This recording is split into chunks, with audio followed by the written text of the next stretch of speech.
G'day guys and girls, your old mate Daz with you once again.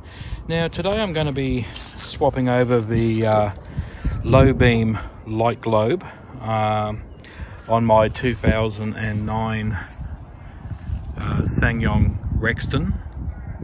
I noticed last night when I put the lights on that this side low beam wasn't working, so we're going to go ahead and pull the whole headlight out, giving us easy access to work at the back. Now the globe that we're going to be using to replace it with is actually a H7, and this particular model uses a 55 watt for the low beam. I think that's pretty common to most parts of the world, but definitely for Australia we use a 55 watt low beam, and it's just a single element because the high beam is on a separate globe. Now the great thing about the headlight on the SsangYong Rexton is that on many makes and models you would have the headlight fixed in, and you would try and have to get down in the back here and try and swap out the globe, which is an absolute pain. You could break it, you'll end up scratching your hands, and you know, it's not going to be very uncomfortable trying to maneuver in there. So what we're going to do, this is held in by 4 bolts or screws. So these are 10mm bolts. Some of them have a screw head on top, which we can undo very simply with a screwdriver. I noticed this one down here is actually a bolt. Okay, and that was loose enough to undo by hand. And we've also got 2 more up underneath the wheel arch here, which we'll tackle now.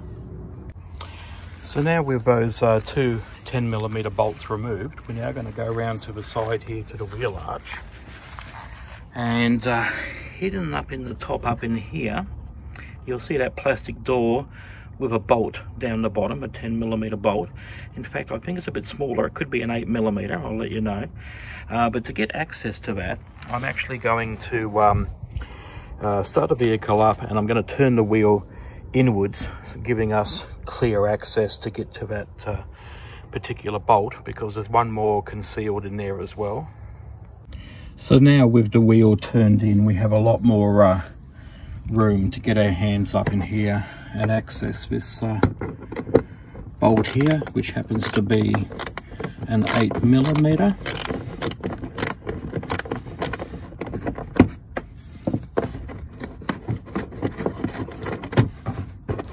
And remove the plastic cover. Now with the plastic cover removed, we can now get up into that section, and up the top there you will see one more bolt which needs to be removed, and then we can pull the whole headlight forward and out of the vehicle. Now I've gone ahead and removed that 10mm concealed nut. A little bit hard to get up into and film, but it was quite easy to get out actually. It was just hard to get the camera up in there. So now that we've removed the 2 bolts, 1 screw and 1 10mm nut, we're now able to go ahead and wiggle out our headlight and remove the whole headlight from the body of the vehicle. And I'm just going to go down and disconnect the electrical connectors.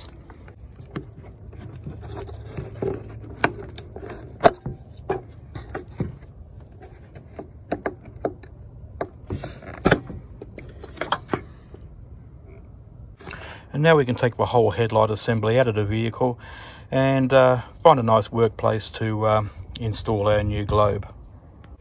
Simply remove the plastic dust cap,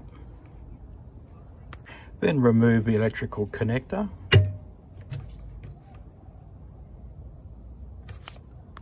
Now to remove the actual bulb itself, we're going to push in this paperclip looking pin here, and we're going to push it in and move it up, because that little lug here ends up sitting under this little metal plate there. So what we're doing is we're removing that metal pin from under that plate, and with that undone can then simply go ahead and remove our globe. And as you can see, that's well and truly blown. Now I just want to explain to you about halogen globes. So when you're handling one, either hold it by the metal frame or even by the 2 metal pins. That's not going to affect the globe because that can take 12 volts going through there. The thing we don't want to watch, the only thing we want to watch out for is that we don't go touching the actual glass. I can do this on this one because this one's blown and I'm throwing it in the bin. Now halogen globes are so sensitive that the oils from our skin can sit on there, and when it heats up it will fry and crack the glass. So when handling the new bulb, we don't want to be touching the glass area, only touching the metal area, which again is going to be hard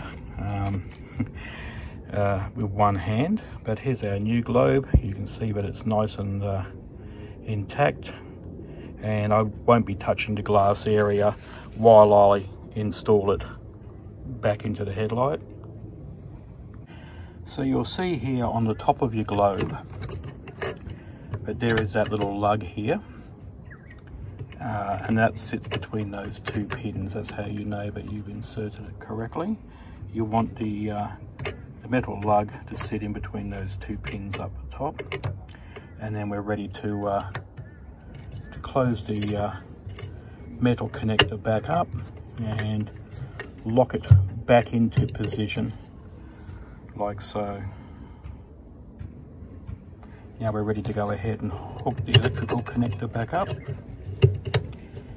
There's no release pin or anything on there, just push it straight on. And basically the headlight can now go back into the vehicle, and installation is just a reversal of the removal, just putting the 2 electrical connectors back on and bolting it back up. Okay, hope this has helped you out. Enjoy your SsangYong. See you next time. Okay, bye.